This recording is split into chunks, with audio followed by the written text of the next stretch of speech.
Jadi kita tes ya teman-teman. Kita hidupkan dulu. Ini kompresornya bisa hidup namun tidak bisa memberikan tekanan. Tidak ada presornya. Nah, ini saya hidupkan. Nah, jadi teman-teman di sini tidak ada tekanannya ya. Nah, di sini sekaligus saya juga akan menjelaskan kepada teman-teman mengenai pipa yang ini ya teman-teman. Di sini ada 5 pipa ya. Nah, yang ini pipa pengisian sama dengan ini. Kemudian ini pipa high pressornya. Nah, ini yang pipa yang saya sebut bypass ya. Nah, ini ada hubungan apa hubungannya dengan pipa-pipa yang lain. Nah, di sini nanti akan saya buka ini ya teman-teman, saya bongkar. Teman-teman akan melihat seperti apa nanti dalamnya untuk pipa yang 2 ini. Nah, ini memang tidak ada press sama sekali teman-teman. Tidak ada press. Oke, saya akan bongkar dulu ya teman-teman. Bingung saya ya mau menyapa teman-teman seperti apa ya. Oke, gini aja. Jadi gini teman-teman, selamat berjumpa kembali bersama saya dengan Elektronik Kenangan. Pada video kali ini saya akan membahas masalah sebuah kompresor, di mana saya di sini memiliki 5 buah kompresor, ada bermasalah di masing-masing kompresor tersebut. Permasalahan apa saja nanti akan saya videokan di belakang. Sebelumnya saya ucapkan dulu kepada seluruh warga negara Republik Indonesia, selamat hari ulang tahun Republik Indonesia yang ke-77 Merdeka. Dan kebetulan juga berbarengan dengan tanggal lahir saya 17 Agustus. Jadi merupakan suatu kebahagiaan buat saya karena berbarengan dengan kemerdekaan Republik Indonesia. Jadi pada video kali ini saya akan membahas mengenai kompresor. Kompresor ini ada 5 unit. Di masing-masing unit itu ada permasalahan, terutama di bagian spoolnya, kemudian di bagian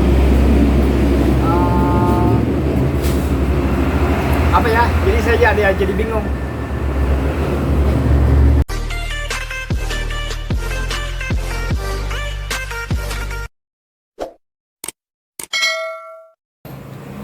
Oke teman-teman, inilah penampakan 5 kompresor yang saya sebutkan di awal video ya. Ada sedikit lelucon dari saya, hiburan, jangan terlalu fokus kita dengan pekerjaan. Nah, sekali-sekali kita bercanda ya. Nah, jadi ini teman-teman ada kotorannya karena ini masuk air. Asal muasalnya ini ceket ya, lengket di bagian rotornya ini, nggak bisa muter karena ada unsur air masuk, karena kulkasnya saya dapati pada saat itu bocor sehingga penampakannya seperti ini. Ini saya tambahkan oli karena saya saya running biar pelumasannya merata, licin. Nah, untuk yang ini dia permasalahannya tidak bisa kompresi ya, padahal masih bersih. Nanti akan kita coba satu-satu. Teman-teman bisa diperhatikan bersih. Ini permasalahannya tidak ada kompresi. Dan yang ini putus spoolnya. Teman-teman bisa diperhatikan sini. Nanti kita bongkar satu-satu ya dalamnya. Kalau yang ini ada gangguan kotor, teman-teman bisa dilihat.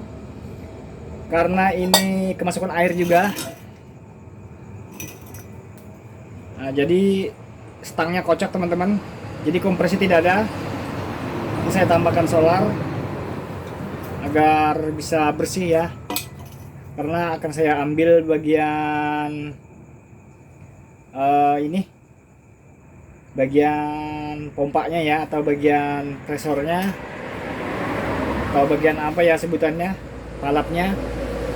Jadi akan saya ambil nanti, akan saya pasang ke sini.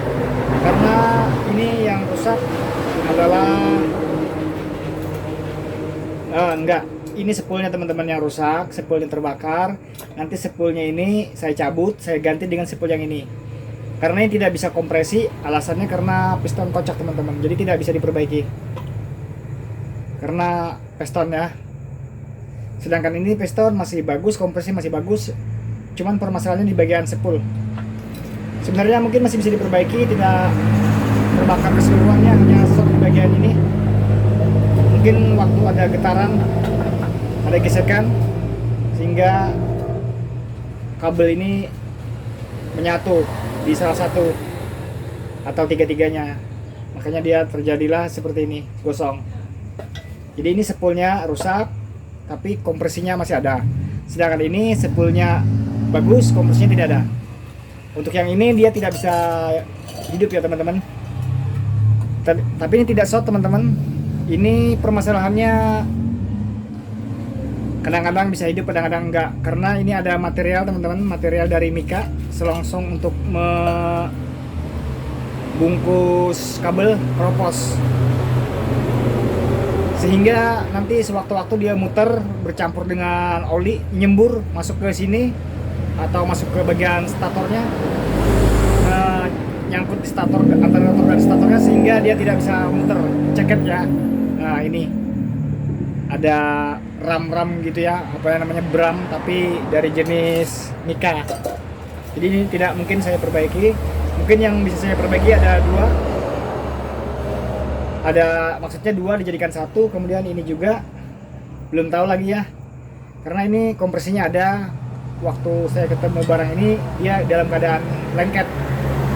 Setelah saya buka udah bisa muter. Dan juga teman-teman akan saya perlihatkan kepada teman-teman mengenai pipa-pipa ya, pipa-pipa di ini, di kompresor. Karena ini ada pipa. Mungkin teman-teman masih penasaran ya dengan pipa ini seperti apa dalamnya, dia nyambung, terhubung. Nah, karena apa namanya? Sebentar cari. Jadi teman-teman saya buka dulu ya. Jadi biar ketahuan di mana bagian-bagian kompresor ini.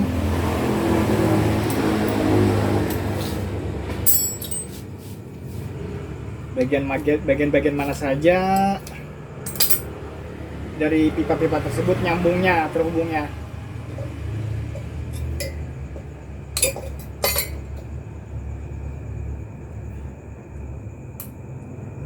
Ini saya lepas dulu teman-teman bagian, sebenarnya pipa high pressornya ya, bagian pressornya.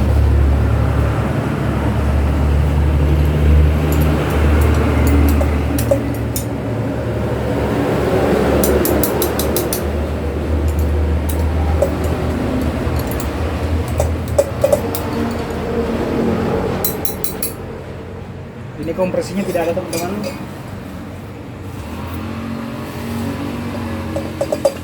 Permasalahannya di sini ya, tidak ada kompresi. Di bagian palap atau di bagian presornya, di bagian yang memompanya itu, nah disebut apa ya, karena ada bagian-bagiannya di setiap kompresornya punya nama masing-masing. Cuman saya tidak ngurai bagian-bagian di sini ya, karena mungkin teman-teman bisa cari sendiri di Google ya. Saya di sini hanya memperlihatkan bentuk fisiknya, cara kerjanya di dalamnya seperti apa. Nah, di sini akan kita bahas sama-sama. Ini sepertinya akumulator ya teman-teman, untuk memperingan mesin, untuk menambah daya dorong. Jadi ini ada merupakan tabung kayak akumulator untuk bagian high pressurnya. Saya buka dulu. Ini bisa saya hidupkan. Kita tes dulu ya. Kita tes dulu. Karena ini hidup. Hanya tidak ada kompresi saja. Sini kita bedah total ya teman-teman. Jadi biar teman-teman pemula yang baru mengenal kompresor tahu seperti apa dalamnya kompresor dan terhubung kemana saja pipa-pipa yang ada di bagian kompresor tersebut. Saya hidupkan teman-teman. Dia hidup. Jadi tidak ada kompresi teman-teman.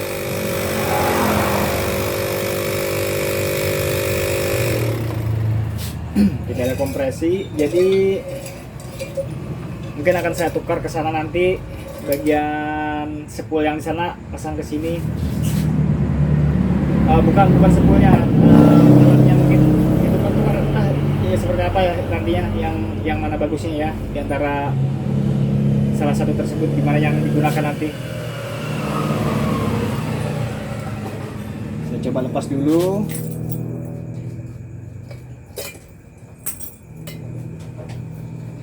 Ini dalamnya. Nah, dia lepas gini teman-teman dalamnya. Biar aman, saya taruh di bawah dulu. Nah, jadi teman-teman seperti ini dalamnya. Ini yang saya sebut dengan pipa bypass ya teman-teman, pipa bypass.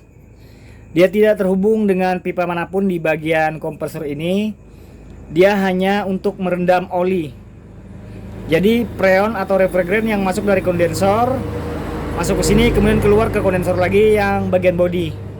Nah, jadi seperti ini. Dia cuman terendam, ikut merendam di oli yang ada di kompresor ini. Jadi menurut saya karena sifat refrigerant itu panas refrigerant itu direndam di oli agar refrigerant itu ikut dingin nantinya dengan oli. Dan panasnya dari refrigerant itu masuk ke kompresor, tujuannya untuk penguapan refrigerant agar lebih cepat menguap ya, agar lebih cepat menjadi wujud gas untuk membantu proses perubahan wujud. Karena pada saat masuk freon dari evaporator ke sini, dia dalam kondisi masih agak cair gitu ya, belum benar-benar cair. Jadi dibantu dengan panasnya ini nanti, karena ini dari kondensor panas akan mengirim panas ke sini, kemudian freon yang keluar dari dalam sini ikut terbantu dinginnya menuju ke evaporator. Jadi saling bahu membahu ya, bantu membantu, atau disebut juga feedback, umpan balik. Nah, jadi seperti ini teman-teman sudah paham ya, sudah mengerti. Nah, kalau ini pipa pengisian. Namun di sini ada disebut juga dengan pipa suction ya teman-teman. Oke, di mana disebut dengan pipa suction akan saya jelaskan kepada teman-teman. Kenapa pada saat kita mengisi oli kita harus menghindari pengisian oli pada pipa suction. Tujuannya agar oli tidak ikut nyembur keluar nanti ke ini, ke bagian pipa high pressure. Di sini teman-teman bisa diperhatikan ya, ada intake, ada jalur masuk refrigerant di sini. Nah, dia terpasang seperti ini ya teman-teman. Terpasang seperti ini. Nah, ini adalah bagian pipa yang tidak boleh diisi oli ya teman-teman. Karena masuk ke sini nanti. Pada saat masuk ke sini nanti dia, ntar bisa fokus ya. Masuk ke sini nanti terkompresi ke pipa high. Itu makanya kita kalau mengisi oli jangan di bagian pipa yang ada ini, tabung ini. Nah, itu tujuannya. Jadi kita harus ngisi oli dari pipa pengisian, pipa aliran masuk refrigerant dari sini. Nah, itu tujuannya teman-teman. Semoga teman-teman paham ya, pada ngerti mengenai pipa-pipa juga ini, bagian-bagian kompresor. Dia hanya menggantung seperti itu teman-teman. Hanya menggantung. Nah, kemudian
Jadi seperti inilah teman-teman penampakan kompresor yang sedang saya perbaiki di bagian valve atau bagian pompa presornya, atau sebutannya apa ya, karena itu ada bagian-bagiannya. Saya tidak rincikan di sini, mungkin teman-teman bisa nanti mencarinya ya di sumber lain. Yang jelas saya di sini hanya untuk menginformasikan dan juga memperlihatkan kepada teman-teman bagaimana caranya untuk memperbaiki kompresor yang hilang kompresi. Jadi seperti itu caranya, dan kemudian teman-teman bisa nanti melakukan sendiri untuk memperbaiki sendiri di rumah. Jadi teman-teman di sini saya coba dulu hidupkan. Sebenarnya sudah menghasilkan kompresi ya di bagian pipa headnya sini. Tekanan sudah cukup kuat. Namun karena packingnya belum sempurna, karena belum dirapikan, hanya sebagai contoh untuk melakukan perbaikan kepada teman-teman. Jadi saya hanya untuk konten video aja, tidak secara sempurna saya kerjakan.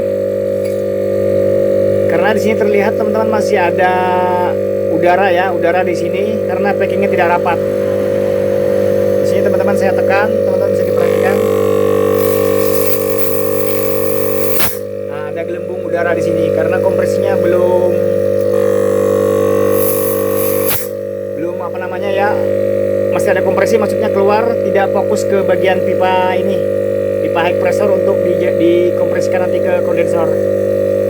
Nah, jadi cukup sekian teman-teman videonya, semoga bermanfaat ya. Jangan lupa like, subscribe, dan juga komen atau bertanya di kolom komentar.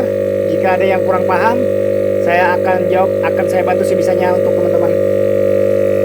Oke, sekian dan terima kasih yang sudah menonton. Mungkin lain waktu akan saya videokan lagi untuk yang lain-lainnya.